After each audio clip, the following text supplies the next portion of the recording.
Hello, I'm Robyn. I'm Robyn Lawrence. My husband is Gordon Lawrence.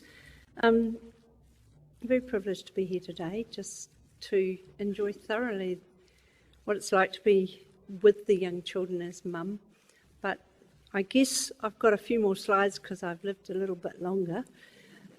4 children have grown up to be marvellous adults, and between them, we're expecting our 10th grandchild in about 2 months.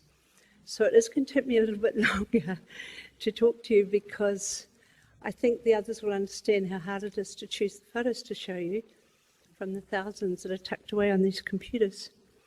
So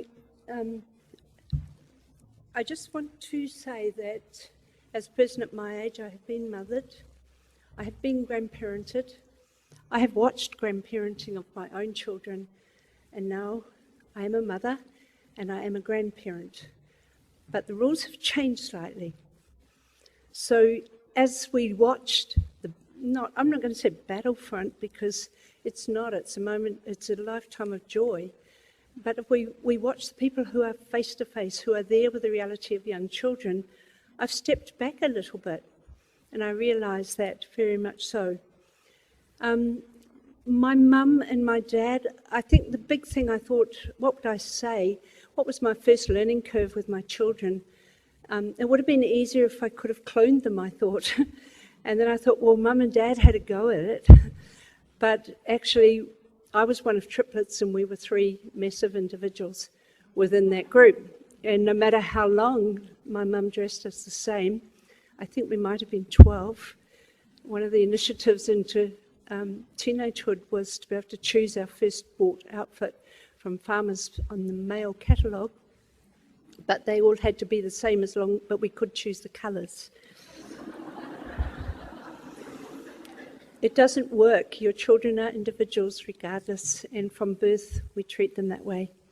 So, I have my grandparenting. My only experience is a very precious photograph I've got, and I have vague memories of a very, very elderly nana whose parents had come to New Zealand in 1866.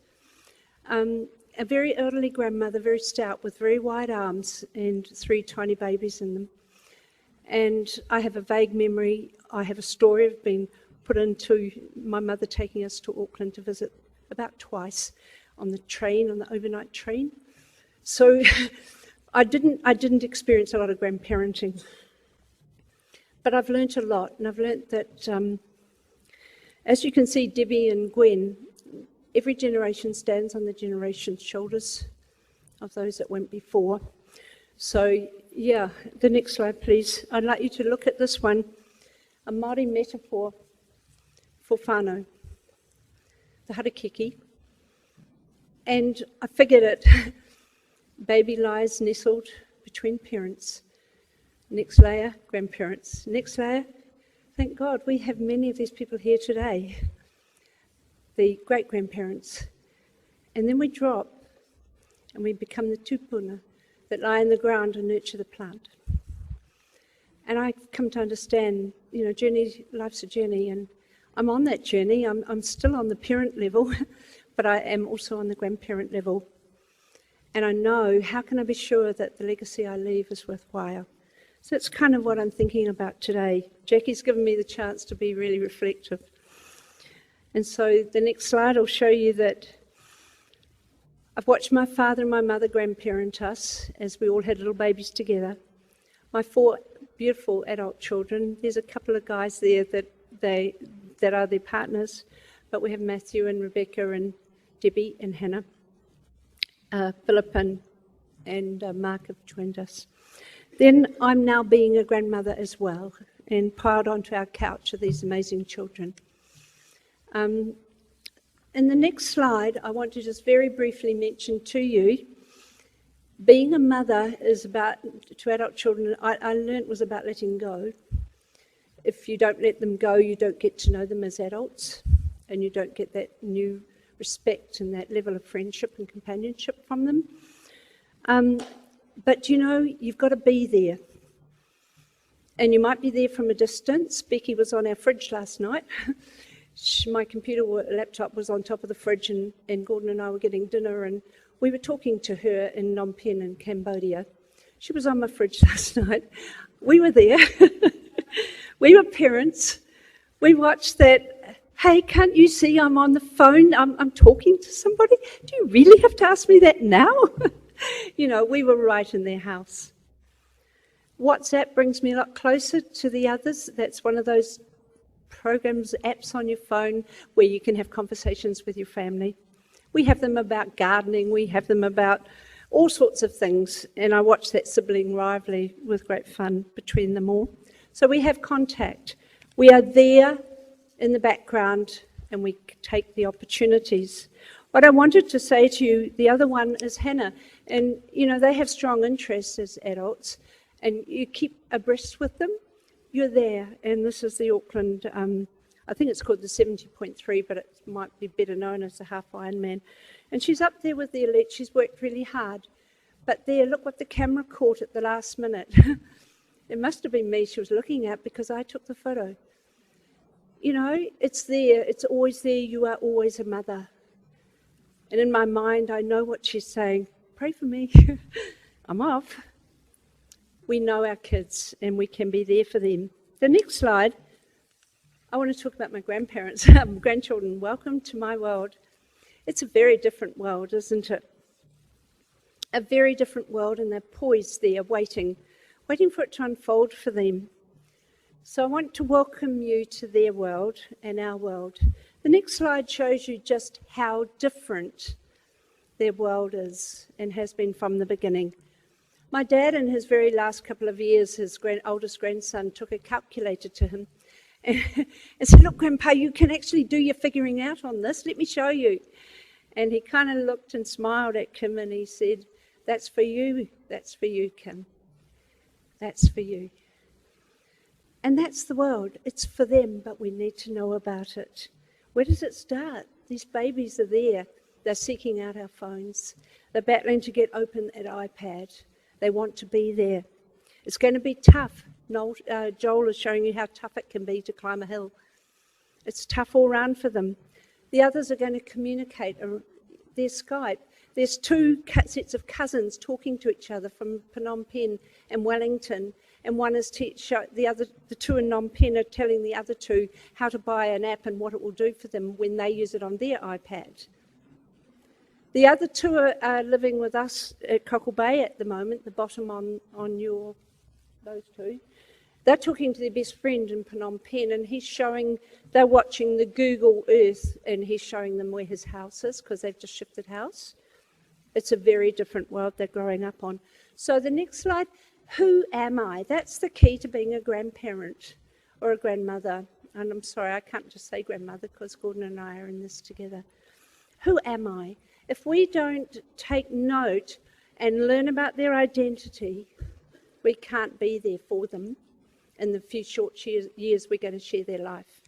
So who am I? Get to know them. Have that respect for them. Build the connections that way. Because there's a legacy. In the next slide you can see just a couple of photos. Share your legacy with them. Share with your grandchildren the things that you love to do. And watch how they notice the connections. Little Pippa is looking at her auntie's favourite thing. She's drawn to her auntie through art. The connections are in all directions. Look for them. Recognise connections and sustain them. The next one, the children are meeting. We used to get our family together. It involved us getting in the Blue Datsun and piling 4 children in without seatbelts and driving to Levin every school holidays. It was a legacy. I told you my mum used to put us in an overnight train, 3 babies and a 2-year-old. I don't know how she did it. To strengthen connections to those in Auckland. These kids are out there at the airport on Christmas morning to be with their cousins as they come home.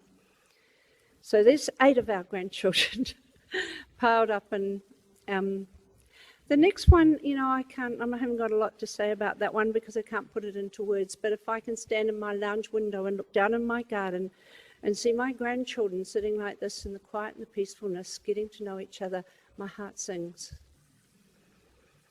You know, there's connections across time. Just a quick story about the bivouacs. My dad was a son of a colonial family, one of 14. He knew all about bivouacs in the bush. He lived in them when he went up there to work. He built a whare for our grandchildren. He shared his legacy with our grandchildren. He lived his life with our grandchildren. And he built, and I don't have a photo of it, he built a whare exactly based on the colonial one in the bush, and our children could play in it. He shared with them who he was. We get the opportunity to share those memories and those experiences with our grandchildren. You might get down and a bit dirty. It's worth it. Because on the next slide, these guys, when they were in New Zealand, were building bivouacs, one even in our garden. But now back in Phnom Penh, what are they building in the empty section over the fence? They found some building material and they're building bivouacs. This is connections over time to who they are. This is how they learn about who they are and where they come from. The next one is a very quick little look at just an example of shared memories. And Bryn holding his chook from Omana out at the park there. Below, you can just see the shape of his mum touching the chook as her brother Matthew and Debbie are holding a chook. Over time, similar experiences, talk about them, share the stories. And as I said before, I watched my dad, it's on your left. I watched my dad grandparent his children. He lived his life as it was with them. That's it. Doesn't matter what you say, you live your life as it is with them. So they played with him with the things that used to be his work, but now he develops as a hobby. Shared memories, the next one, because it moves on and then you watch and your own grandchildren are there. We're camping. It's pretty rough. Beck and Phil have had to borrow whatever little bit of tent they can find. Most of it's outside. But the cousins are sharing them. They're building connections.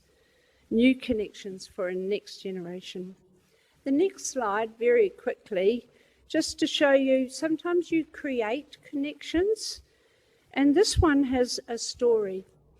One night when I was visiting the children over in Cambodia, and we were in Siem Reap, I took the children home, the young ones, to put them to bed early. They were at the night market and it was 10 o'clock at night and they were tired. And on the way home, they said, tell us a story. If we go to bed quickly, will you tell us a story? So I'm thinking, sure, I'll tell you a story. What will it be about? They said, it's got to be about princesses. I'm not a very girly person, so I was put on the spot. I have never been fascinated with princesses. So I went, they got ready for bed, they were in bed, they looked at me expectantly, and I opened my mouth and out came a story. The beginning of a story. It was two nights, it was the second to last night before we were to leave them and come back to New Zealand. And we made a promise at the airport. I said, let's carry on with the story. I'll write the story that I told you last night, but you're going to have to draw the pictures. Before I left, they were sitting down drawing the pictures for the story. Now, 9 months later, you're looking at the book. You can create your own stories. You can create your own connections. You just have to be there and be open to what it is they love. And so they're there, we're on holiday, they're having a break in Malaysia, we're at a beach restaurant, and we're celebrating the book launch. Just our family.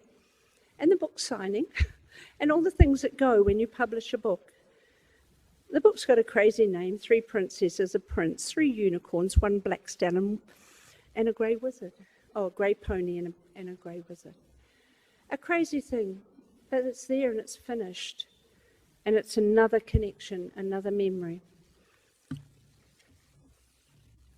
The next one, you've all got a couch. You've all got a best room. This is ours. This is what it looks like. Not much different to the photos we saw from Nicole. Not much different. We've got to open our home to our grandchildren and things they love to do. They've made themselves cubbies on the couch. It's 2-storied. And each one of them is tucked in there doing what they love. Lasting memories. being there on that couch. So the next generation, the next slide, the next generation moves forward. They've got a whole life ahead of them, and now is my time to be a grandmother. They're on a journey. The next one, street fighting in Vietnam. Their life is going to be different, their experiences are going to be different to mine. But I want to be in their world as much as I can. I want to keep up with their fascinating, exciting lives. My faith, I've just stood here and talked to you for so long. This is the next slide. And I haven't mentioned my faith. But what I want to say is, for me, when I reflect on this, and I have done a lot of reflecting this week, my faith sustains me and it's my life source. And my challenge is, if my faith is not embedded in my life, then, and I think that's what I learned from my father and my mother, but my father was more involved with the children. If my faith is not embedded in my life, then who am I to talk about it to my grandchildren? They must feel it. My faith sustains me, it's my life source. So if I bring them into my life and go into their life, they're going to see it and feel it. And then I thought, well, it's about who Jesus is. You know, it's about him and what he did for me that makes a difference in my life. And I thought, well, why not? Why not think of this? Why not think of this as the way I might be a grandmother?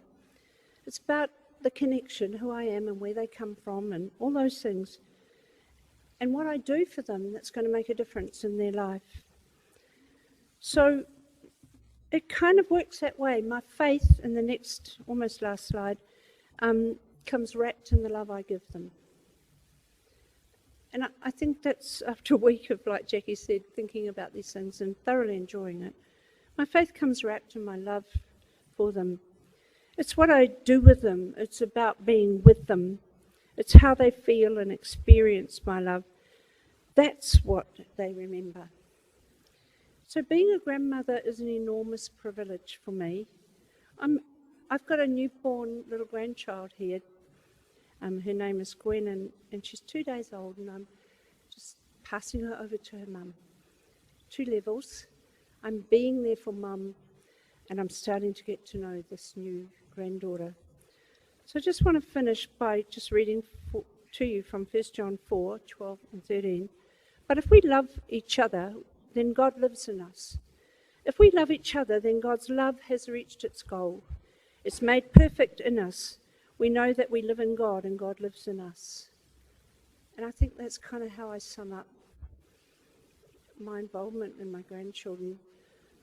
It kind of starts with who I am rather than trying to tell them about myself. So, yeah, thanks very much, Jackie. It's amazing to get the opportunity. Thank you. Have a good day.